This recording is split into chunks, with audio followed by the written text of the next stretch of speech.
You know that feeling, right? That attraction that feels almost like gravity. It's this invisible magnetic force just pulling you towards someone. It can feel exhilarating, like it was fated, almost magical. But what if that magic isn't magic at all? What if it's actually a carefully constructed illusion? What if that pull you feel isn't destiny, but a design? I want you to think about a time you felt that kind of instant, almost unnerving connection. You felt seen, understood, like you'd known them your entire life. It's a dizzying, completely intoxicating feeling. But then, maybe weeks or months later, when the magic just vanished, you were left standing there, looking at the rubble, just wondering, what just happened? What did I ever see in them? Why did that feeling disappear so completely? It's a really common and often deeply painful experience, and it always leaves behind this ghost of a question. Was any of it even real? Because what if that powerful feeling wasn't an accident? What if it was actually engineered? Today, we're opening up a kind of psychological playbook, and it's drawn from two worlds you might not expect to be connected. The deep, sometimes startling insights of the psychiatrist Carl Jung, who mapped the unconscious mind, and the ruthless, field-tested techniques of master con artists, who learned how to exploit it. And it's this fusion of profound psychology and practical manipulation that makes these so-called laws so potent and so incredibly dangerous.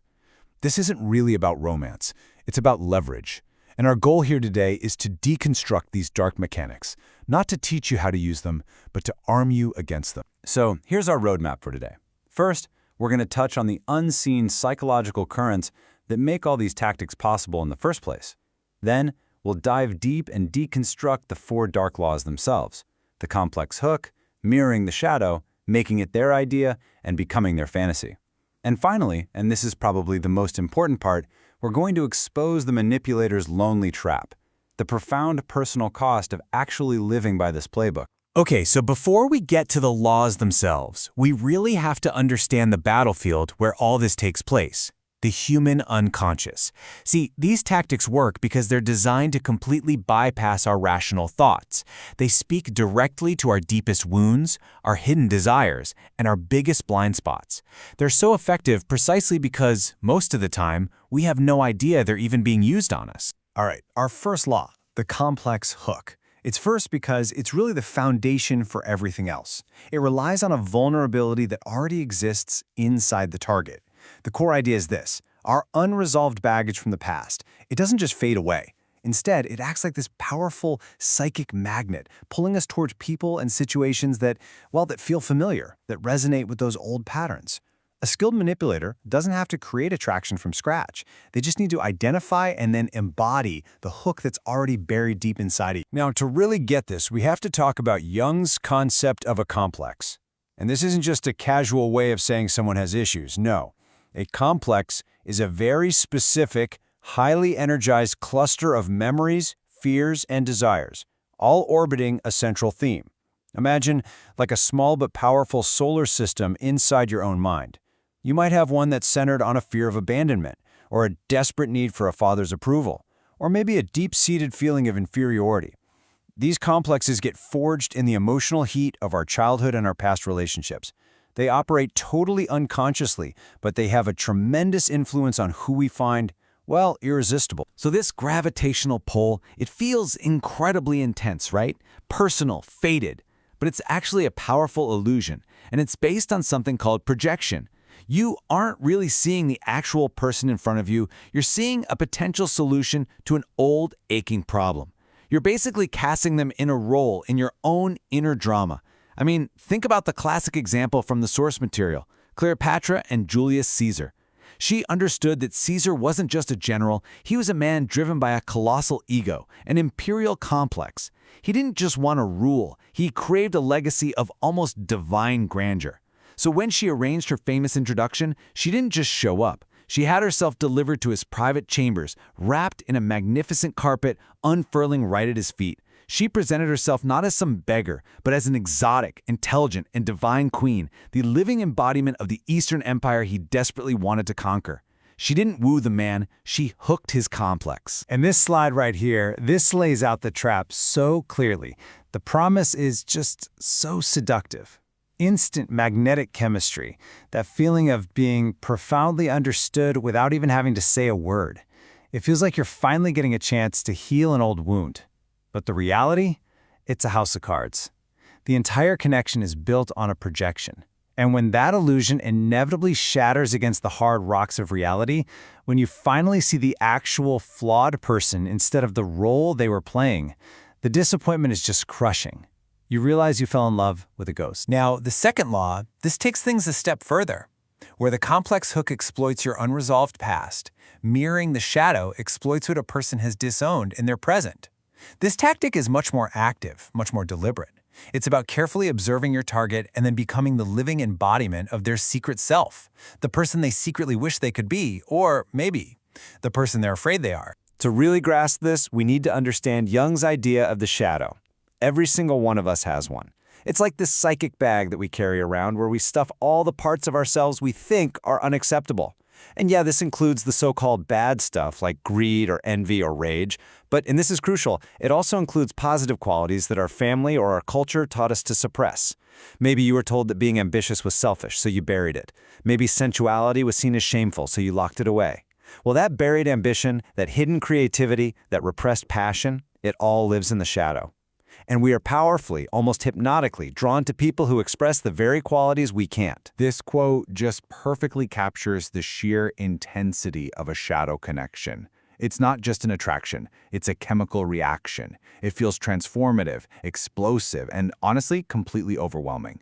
Meeting someone who embodies your shadow feels like finding a missing piece of your own soul. But just like any volatile chemical reaction, it can be incredibly unstable, unpredictable, and ultimately really destructive. The tactic, then, is actually chillingly simple when you break it down. A manipulator observes their target with a lot of care. Is this person all buttoned up, overly serious and responsible? Okay, then the seducer becomes playful, spontaneous, maybe a little bit dangerous. Is the target timid and conventional? The seducer embodies wild confidence and artistic freedom. The target doesn't just feel attracted to them. They feel that this person completes them. It feels like they're being offered a lifeline to a part of their own being that they've been starved of their whole life. They're not falling for a person. They're falling for a chance to finally feel whole. And this just brilliantly illustrates the flaw built into this whole thing. The promise is intoxicating. To feel completed, to find your other half, to finally feel free to explore a hidden part of yourself. But the dangerous reality is that this is the ultimate form of idealization. The target isn't in love with you, they're in love with the fantasy of wholeness that you represent. So what happens when your real self inevitably shows up? Your own needs, your own flaws, the parts of you that don't mirror their shadow. The reaction can be just as intense as the initial attraction, but this time it's anger and a deep, deep sense of betrayal. You simply cannot build real, lasting intimacy on a deliberate facade. Okay, so now we shift gears a little bit, from deep psychology to the gritty wisdom of the con artist. Law number 3 is maybe the most insidious, because it's not about emotional fireworks. It's about subtle, invisible influence. It is the dark art of making your target believe that the entire seduction, every move, every feeling, every decision was entirely their own idea. This quote from the legendary conman Joseph Yellow Kid Weil, this is the key to understanding this entire law. Weil's chilling insight was that his victims were never passive. Their own greed, their own desire to get an easy win, made them active participants in their own downfall. The exact same principle applies here. The manipulator leverages the target's own desires, making them feel like they are the one in the driver's seat, the one pursuing their own goals. It's this delicate 3-step dance. Step 1, you plant seeds. You just drop subtle, suggestive ideas into conversation like, I've always felt there's more to life than this, don't you? Step 2, you never tell them what to feel. Instead, you ask open-ended questions that guide them to discover the conclusion you want them to reach. What do you feel is missing in your life right now? You let them say the words themselves. And finally, step 3, the classic push-pull. You show a flash of intense interest, a deep compliment, a moment of vulnerability, and then you strategically withdraw. This creates a kind of psychological vacuum, a sense of mystery that makes them lean in, them question, them chase. They feel like they're the pursuer, when in fact they're the one being reeled in the whole time. So the crucial point here is that this law weaponizes the target's own sense of agency. The promise is they feel completely empowered and in control. The pursuit feels totally natural and self-directed. But the chilling reality is that their feelings are being scripted. Their autonomy has been co-opted.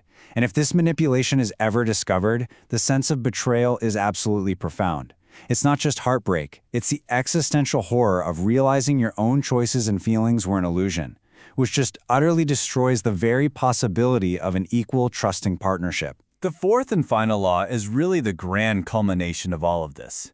It's the most direct and, in a lot of ways, the most cynical. It's not about finding some hidden complex or a disowned shadow.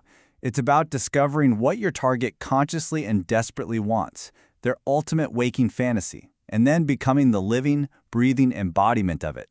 You become the perfect bait they were already starving for. We come back to Yellow Kid Weil. For this brutally honest confession, I gave them nothing for something. It's a cold, perfect summary of this law. The nothing is the illusion, the fantasy, the role you're playing. It has no substance. The something is the target's very real trust, their affection, their time, their devotion. You are offering them an empty promise, a perfectly crafted illusion, in exchange for something real and valuable. It's a transaction where only one person knows the terms are fraudulent. Let's see how this is built. It's a process of meticulous, almost theatrical construction. Step 1 is reconnaissance. You study them like an intelligence analyst, just listening for the central void in their life. Do they complain about being bored? They probably crave adventure. Do they talk about feeling unseen? They crave validation.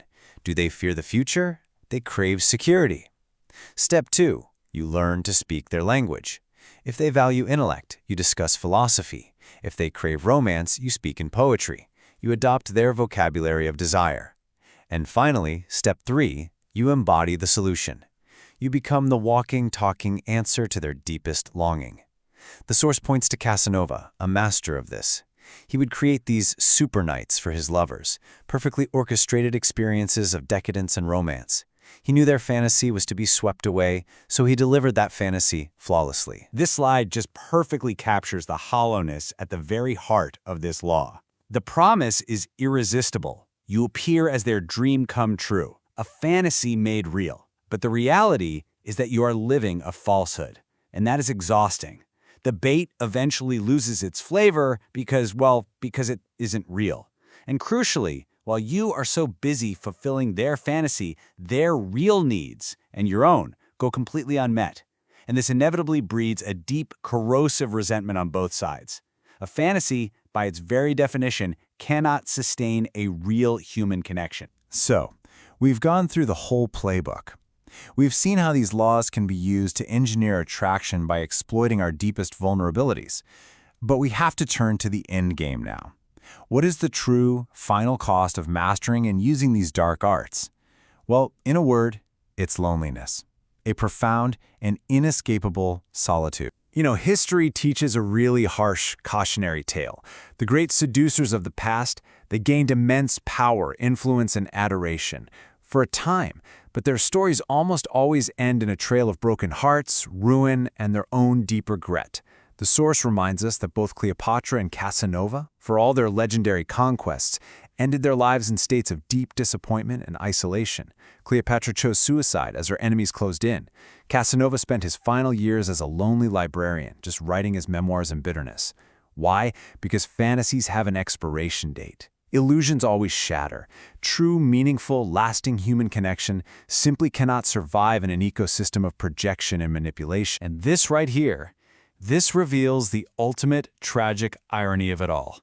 These laws are presented as tools for gaining power over other people, but they are a trap for the user just as much as they are for the target.